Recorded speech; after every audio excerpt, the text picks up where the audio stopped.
Bonjour et bienvenue pour cette nouvelle vidéo d'inspiration.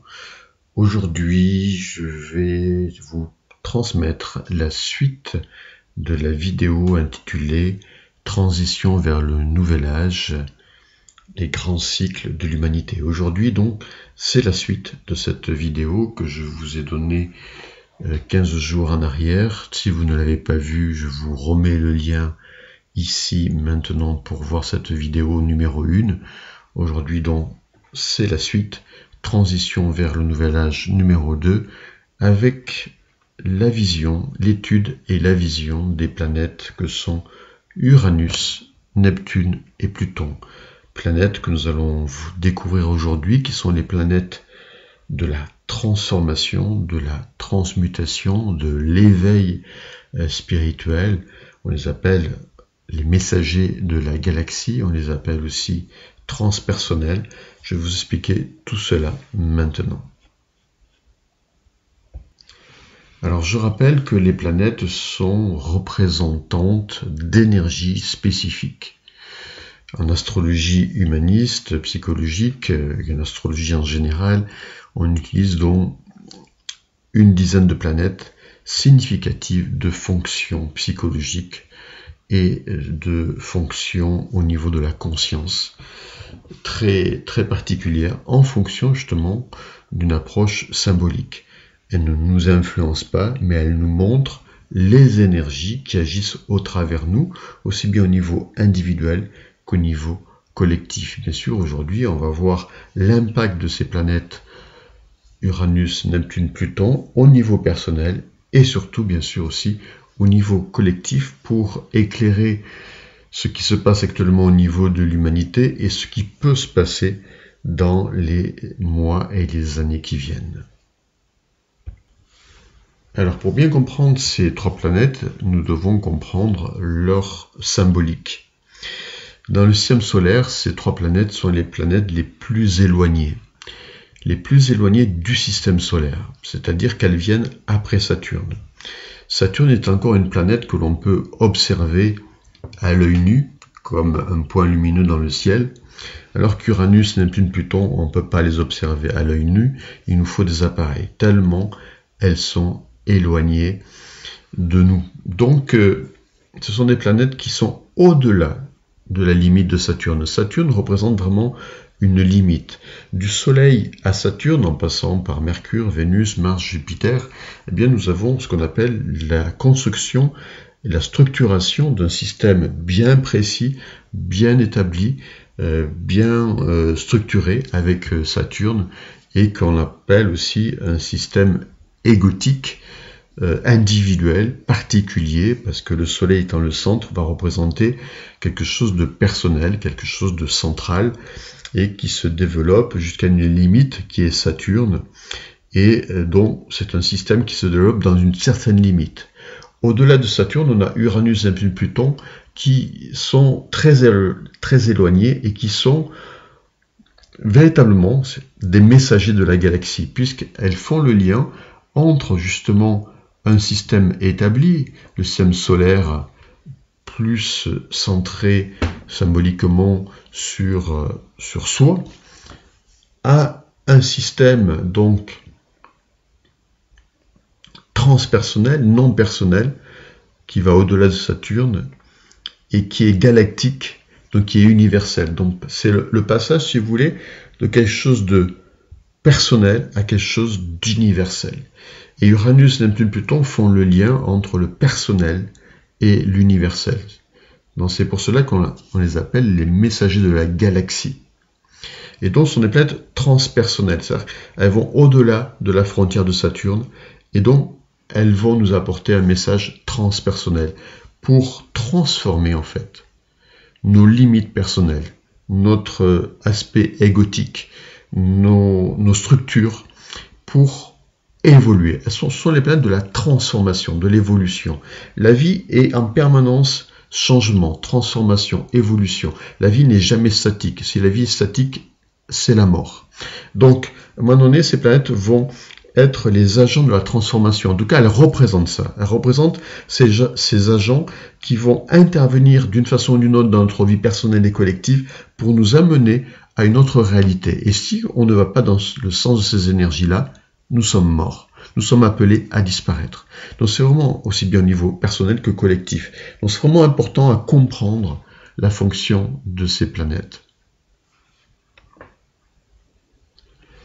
Alors on pourrait passer des heures sur la symbolique d'Uranus, Neptune, Pluton, ne serait-ce que en s'appuyant sur leur découverte, en s'appuyant sur la mythologie. Uranus c'est Ouranos, Neptune dont c'est Poséidon, Pluton c'est Hadès. Bon, on pourrait vraiment développer cela, c'est ce que je fais dans mes cours d'astrologie. Je vous remettrai le lien de ces cours si vous voulez les découvrir.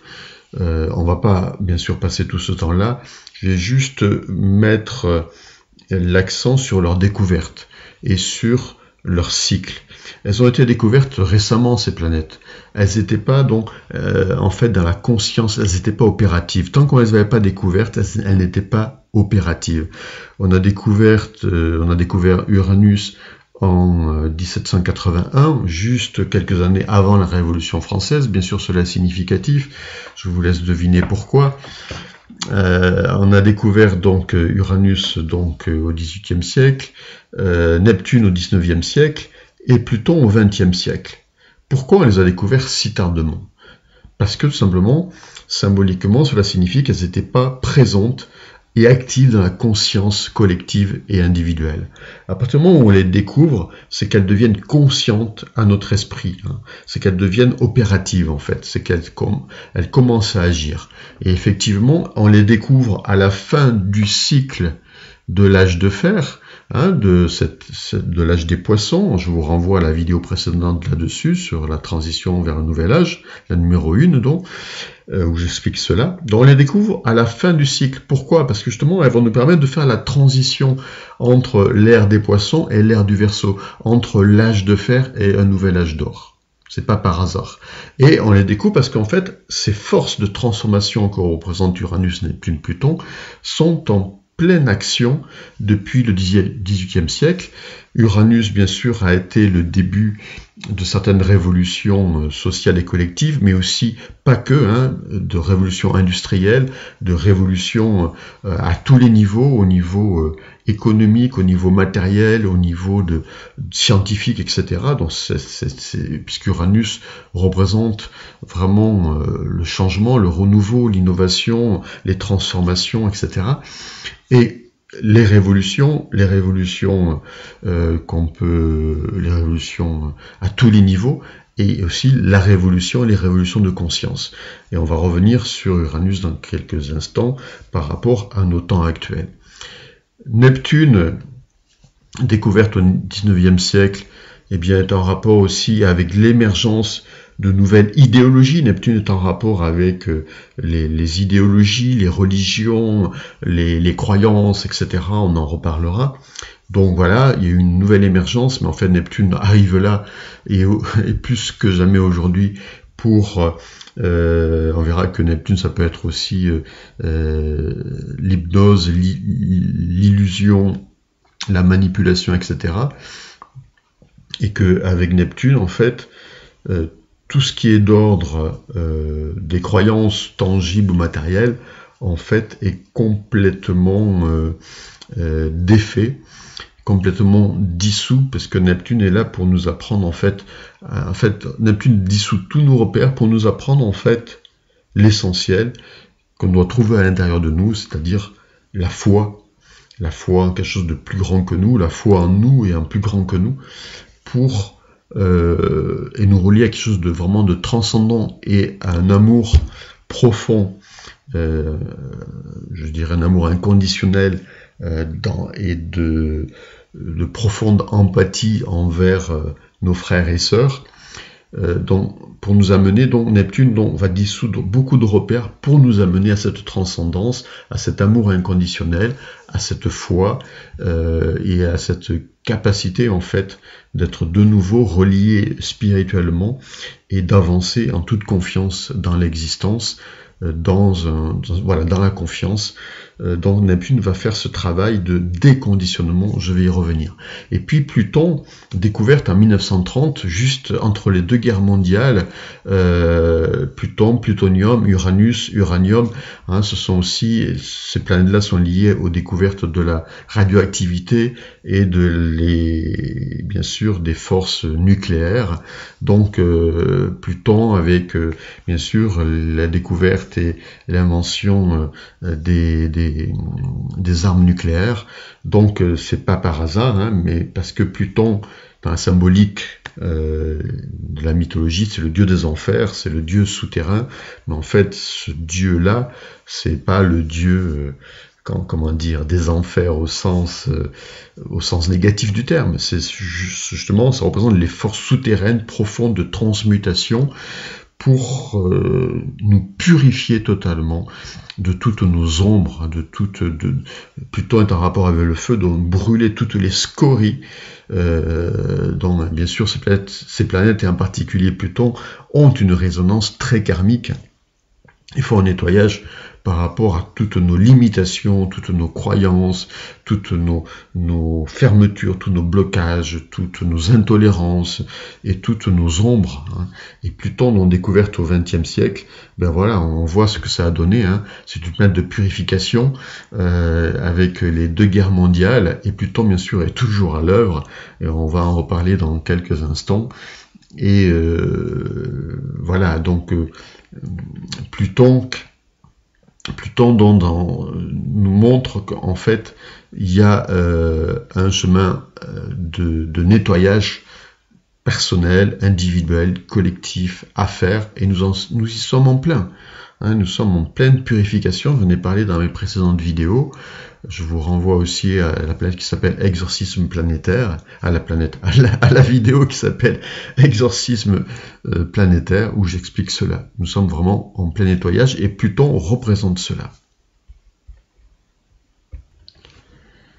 Alors après, la manière de vivre ces fonctions, ces énergies-là, ben ça dépend de nous en fait, que ce soit au niveau individuel ou au niveau collectif, ça dépend de nous. Si nous sommes dans la résistance, si nous sommes attachés à nos croyances, si nous ne voulons pas changer, si nous ne faisons pas notre propre évolution personnelle, c'est sûr que les temps futurs vont être difficiles, aussi bien au niveau individuel que collectif. Ça va bousculer, ça va vraiment être terrible. Parce que plus il y a de résistance, plus Uranus, Neptune et Pluton vont, se montrer dans les faits de manière négative. En fait, c'est pas Uranus, Neptune et Pluton qui sont négatifs, c'est le fait qu'on négocie mal ces énergies-là et qu'elles deviennent négatives pour nous. Hein. C'est ça qui est vraiment important de comprendre. Hein. Et donc, avec Uranus, voilà, il peut y avoir des destructions soudaines, rapides, inattendues et violentes. Avec Neptune, si on va pas dans le sens de Neptune, il peut y avoir vraiment une perte de repères complet, et ça peut aller jusqu'à vraiment des pertes de conscience, la folie, la perte de nos capacités, la perte de contrôle total, voilà, et la perte de tout ce qu'on peut avoir, aussi bien au niveau matériel qu'au niveau, je dirais, de tous nos repères, de tous nos conditionnements, de toutes nos croyances. Donc ça nous amène à un chaos au niveau de conscience énorme, qui peut nous amener ensuite à un éveil, à une ouverture spirituelle, mais qui peut nous amener aussi à nous faire disparaître, tout simplement, hein, totalement, quoi, à nous dissoudre. Neptune, c'est ça, c'est la dissolution. Hein. Et puis Pluton, si on va pas dans le changement des énergies de Pluton, alors là, c'est pareil, c'est très destructeur. Pluton est en rapport avec l'énergie du feu, hein. Neptune a un rapport avec l'eau, Uranus avec l'air, et Pluton donc avec le feu. Si on va pas dans le sens de Pluton, ça passe par de violentes remises en cause, et un aspect aussi très très destructeur. Hein, voilà. Donc après, voilà, on va voir comment agir pour aller dans le sens de ces fonctions planétaires et passer au mieux les mois et les années qui viennent. C'est maintenant, bien sûr, important, c'est peut-être le plus important que j'ai à partager dans cette vidéo avec vous, c'est comment aller dans le sens de ces planètes, de ces énergies, de ces fonctions, pour qu'au niveau individuel et collectif, nous vivions au mieux les années qui viennent. Alors pour cela, nous allons les étudier au jour d'aujourd'hui, c'est-à-dire nous allons voir leur position actuelle. Uranus est actuellement en Taureau, Neptune en Poisson, Pluton en Capricorne. Donc on va voir ce que cela signifie. Au niveau d'ailleurs du zodiaque qu'on appelle tropical et aussi au niveau du zodiaque sidéral, puisque ce sont deux niveaux différents. L'un est plus agit à un niveau plus personnel et l'autre à un niveau plus spirituel. Ce sont deux niveaux différents que nous allons étudier. Mais avant, je voudrais quand même vous lire 2-3 pages de mon fascicule que je vous avais lu la dernière fois sur la transition vers un nouvel âge. Je vais vous relire juste 2-3 pages en rapport donc avec ces 3 planètes et leur symbolique de base. Et ensuite, je vais les analyser par rapport à leur position actuelle. Alors, je vous lis cela. Uranus, Neptune et Pluton, les messagers de la galaxie, les éveilleurs de la conscience. Comme par hasard, mais celui-ci n'existe pas au regard de l'intelligence qui est sous-jacente à toute manifestation, ces 3 planètes ont été découvertes récemment au XVIIIe, XIXe et XXe siècle. Autrement dit, à la fin de notre âge de fer. Très éloignées au sein du système solaire, on les appelle les messagers de la galaxie, car elles font le lien entre le système solaire proche que nous connaissons et la galaxie à laquelle nous appartenons, la Voie lactée. Elles représentent de nouvelles énergies qui sont peu à peu en train de s'incarner sur la Terre, énergies transpersonnelles qui nous obligent à de sévères remises en question afin de pouvoir aborder le nouveau cycle à venir de l'humanité. Elles ont à la fois un rôle de transformation et d'éveil. Elles nous obligent à travailler sur notre ombre. Elles sont donc purificatrices pour nous amener à la révélation de l'être de lumière que nous sommes. Elles représentent les énergies de l'âme et de l'esprit en action. Il est à noter qu'actuellement, le système solaire se rapproche du centre galactique, ce qui a pour conséquence de nous amener dans un autre champ de résonance, c'est-à-dire sur des niveaux d'énergie différents qui ont pour conséquence d'amener au niveau planétaire des variations dans le magnétisme terrestre et le taux vibratoire de la Terre. Observation analysée scientifiquement. Autrement dit, nous sommes en train de changer de fréquence pour ouvrir notre conscience à d'autres informations et nous le constatons dans notre vie. Tout change, tout va vite, tout est bousculé. La notion d'espace-temps est différente. Les prises de conscience accélèrent, les transformations aussi, et nous sommes en phase exponentielle, c'est-à-dire très rapide à ce niveau-là, et cela, nous pouvons par exemple le constater au niveau scientifique, où les découvertes s'accélèrent, mais cela est vrai dans tous les domaines. Alors notez que j'ai écrit ce fascicule au début des années 2000, et qu'à cette époque-là, on était aussi dans l'explosion d'Internet, etc., etc. Mais c'est toujours d'actualité parce qu'en fait, il y a beaucoup de découvertes qui ont été faites dans les décennies passées, et beaucoup ont été verrouillées parce que ces découvertes sont tellement révolutionnaires pour l'humanité qu'elles changeraient totalement notre paradigme et notre façon de vivre, et qu'elles feraient s'écrouler tous les systèmes en place dominants, tous les systèmes dominants qui sont basés sur des systèmes de monopole. Tous ces marchés-là, tous ces monopoles s'écrouleraient si les découvertes sur au niveau médical, au niveau de l'énergie, au niveau alimentaire, au niveau de la nourriture, au niveau des aliments, au niveau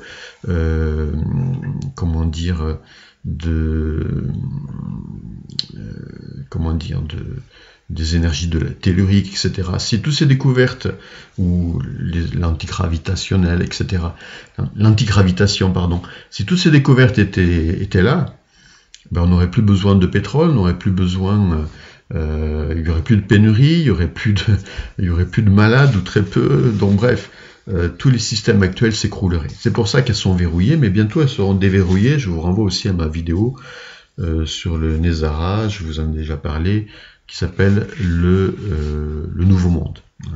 Donc voilà, et ça c'est un rapport avec ces trois planètes, et en particulier avec Uranus, planète de l'innovation et des découvertes scientifiques. Alors je poursuis la lecture. Alors si nous pouvons avoir parfois des craintes quand on observe le comportement humain actuel, en même temps nous pouvons aussi avoir de l'espoir, car beaucoup de choses sont en mouvement, même si elles ne nous sont pas révélées de manière médiatique.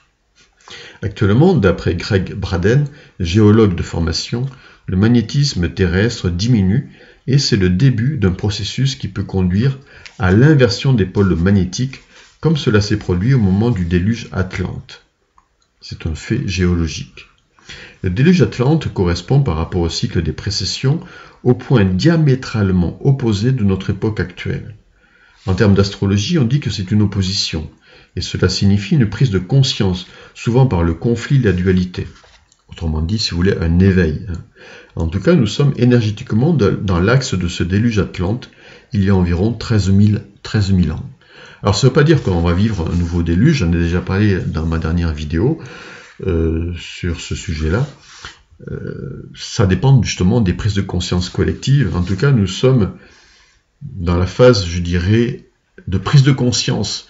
En termes de conscience collective, nous avons vécu le déluge Atlante il y a 13 000 ans, et peut-être que cela nous a servi de leçon au niveau de la conscience collective pour ne pas reproduire justement de nouveau un déluge collectif, et passer cette transition sans trop de dégâts. Parce que nous sommes en transition, ça qu'on le veuille ou non, nous sommes obligés d'aller vers le nouvel âge, degré ou de force comme je vous l'ai dit, mais je pense que ça sera plus, il y aura des dégâts collatéraux, mais peut-être pas tant que ça, par justement un éveil collectif. Et croyez-moi, comme je l'ai expliqué dans mes précédentes vidéos sur ce sujet, il y a vraiment un éveil collectif qui est en train de se faire. Même si en apparence, il y a du chaos, mais ça c'est normal.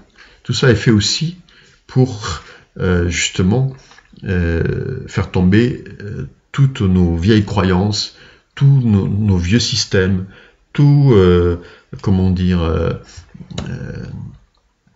pour vraiment, on est vraiment dans l'action des planètes transpersonnelles, avec Uranus qui va faire s'écrouler les vieux systèmes, avec Neptune qui nous déconditionne de nos vieux schémas, de nos vieilles croyances, de nos vieux systèmes de croyances, quels qu'ils soient, que ce soit au niveau politique, économique, religieux, peu importe, à quelque niveau que ce soit. Et puis Pluton qui nous amène à nous nettoyer de nos ombres.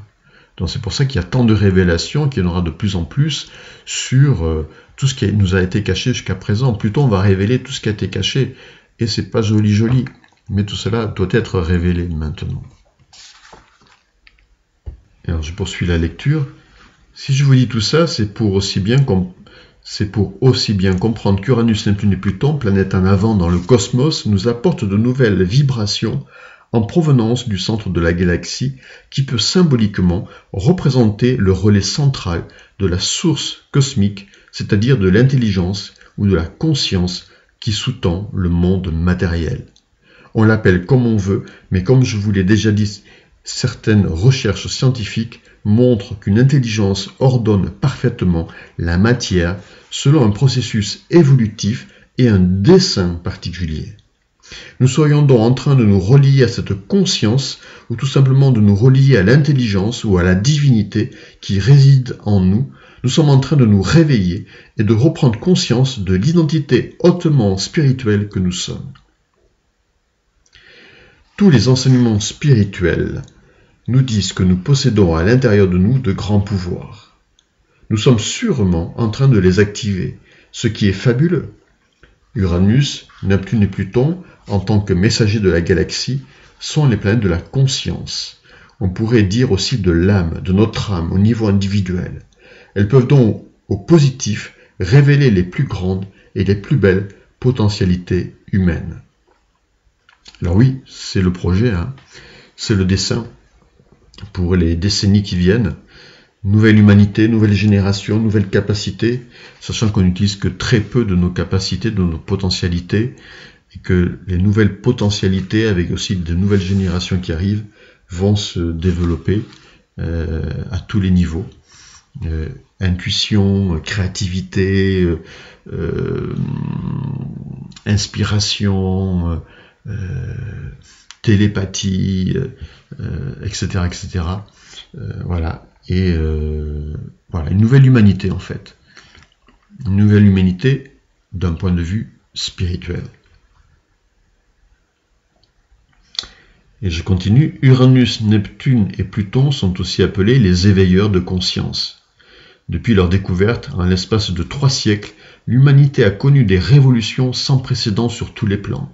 Cela a d'abord été une révolution sur le plan matériel, et maintenant nous sommes à l'aube d'une révolution sur le plan spirituel. De toute manière, c'est obligatoire, c'est une question de vie ou de mort pour l'humanité. Alors maintenant, je vais vous parler un petit peu d'Uranus, Neptune et Pluton dans leur symbolique, pour vraiment que vous ayez conscience de ces énergies. Encore une fois, ce sont des énergies en action au niveau de la conscience que nous sommes, et soit nous allons dans le sens de ces énergies, et tout va bien se passer, soit nous allons pas, soit nous ne les écoutons pas, et là nous allons certainement, aussi bien au niveau individuel que collectif, vers un chaos. Donc écoutez bien, parce que c'est vraiment important de, d'aller dans le sens de ces énergies-là, au niveau déjà individuel. Voilà, c'est vraiment important. Alors d'abord Uranus. Donc là je vais vous lire aussi quelques extraits de mon fascicule de cours. Je ne vais pas tout vous lire, ça serait trop long, mais juste quelques petits paragraphes. Alors, Uranus, Dieu en rapport avec l'espace ou avec le ciel, effectivement dans la mythologie grecque c'est Uranos, Dieu du ciel, de l'espace, correspond à l'ère des vols spatiaux habités et de la télécommunication via les satellites. Bref, Uranus est la planète d'une transformation et demande au collectif comme à l'individu d'agir et de faire autrement. C'est en même temps une grande opportunité pour chacun d'entre nous de nous ouvrir à une nouvelle énergie cosmique qui, si on accepte le changement et le progrès, c'est-à-dire l'évolution, peut nous donner de nouvelles capacités créatrices, sociales, relationnelles et bien au-delà, car Uranus ainsi que Neptune et Pluton sont les planètes de la conscience et donc peuvent nous éveiller à une autre dimension, comme l'ont connu avant nous certains mystiques et certains sages. Uranus, comme le signe du Verseau, représente des valeurs humanistes, de solidarité, de partage et de fraternité. Alors Uranus, c'est vraiment les révolutions, j'en ai déjà parlé tout à l'heure, à tous les niveaux. Et donc Uranus, au niveau individuel, va nous demander vraiment de faire notre propre évolution intérieure. C'est faire autrement, c'est être dans le changement, c'est être dans l'innovation en permanence. Voilà, c'est ne pas être statique, c'est se transformer en permanence. Avec Uranus, de toute façon avec les autres, avec Neptune et Pluton aussi, on ne peut pas être, se dire, ben voilà, j'ai ce boulot pour toute ma vie, je suis dans cette situation pour toute ma vie, j'ai ce système de croyances et de pensée comme cela pour toute ma vie. Non, ça c'est pas possible. À un moment donné, il faut savoir voir autrement les choses, se remettre en cause, faire autrement, se renouveler, peut-être changer d'activité, s'améliorer, progresser vers de nouvelles énergies, voilà, innover, se réinventer. C'est ça Uranus. Et si on ne le fait pas, nous allons énormément souffrir. Notez bien que chaque fois que vous vivez dans votre vie une rupture, quelle qu'elle soit, une rupture dans une activité professionnelle, dans une relation affective, par rapport à votre santé, donc une maladie brutale qui arrive, etc. J'appelle ça des ruptures, voire des ruptures physiques, des blessures physiques, etc. C'est la marque d'Uranus. Et ça veut dire qu'en fait, si on arrive à un point de rupture, c'est qu'on n'a pas écouté Uranus avant. C'est-à-dire que au lieu de, à un moment donné, on a toujours des avertissements, mais au lieu de les écouter, au lieu de se dire, là je devrais changer d'activité, là je devrais faire autrement, là je devrais pas faire comme ceci, là je devrais peut-être travailler sur ma relation affective, etc. On ne le fait pas. Ou faire de la prévention au niveau santé, on ne le fait pas. Pourtant on a des avertissements, et là ça se termine par, boum, la rupture. Vous voyez ? Et si on continue à ne pas écouter malgré ça Uranus, une rupture veut dire qu'on doit tout remettre en cause, ben là, c'est la mort. C'est la mort psychique et puis physique à terme. Ouais. C'est clair. Donc la question que l'on peut se poser au niveau personnel et individuel, c'est est-ce que, personnellement, dans ma vie personnelle, est-ce que j'innove? Est-ce que je change? Est-ce que je fais autrement? Est-ce que je fais différemment? Est-ce que je vais vers un nouveau paradigme, vers de nouvelles choses? Est-ce que je change? Est-ce que je me change dans mes pensées, dans mes croyances, dans ce que je fais, dans mes projets, voilà, est-ce que je vais vers du renouveau ou pas? Est-ce que je suis dans un changement, dans une évolution perpétuelle ou pas? Si je suis accroché à mes certitudes et à mon système de croyances et à mes racines matérielles, quelles qu'elles soient, à mes repères matériels, quels qu'ils soient, je vais droit dans le mur. Regardez ce qui se passe actuellement au niveau mondial. C'est aussi pour nous faire changer. Les gens qui seront accrochés à leurs certitudes et qui veulent pas changer, qui veulent finalement revenir à l'ancien monde avant 2020, ils vont souffrir énormément, ils vont disparaître à terme. Parce que c'est pas ça, on ne demande pas de revenir à l'ancien monde, on demande d'aller vers un nouveau monde, et pas le nouveau monde que certains voudraient nous faire avaler, hein. J'en ai déjà parlé aussi dans la vidéo sur l'exorcisme planétaire. Non, un vrai nouvel âge d'or, au sens spirituel du terme.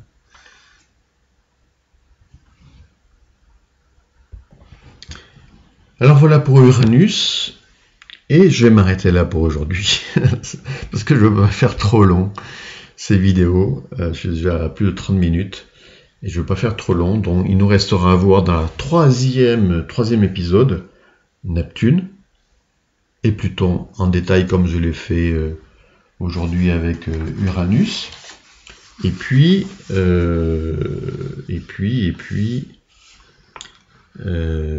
Uranus, Neptune, Pluton dans les signes actuels.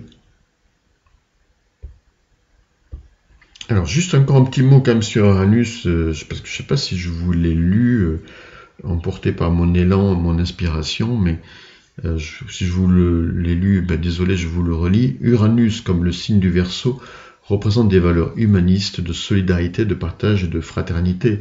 Uranus, oui, nous oblige aussi, c'est une énergie en tout cas qui nous amène justement à nous ouvrir aux autres, à aller vers plus de partage, de solidarité et de fraternité.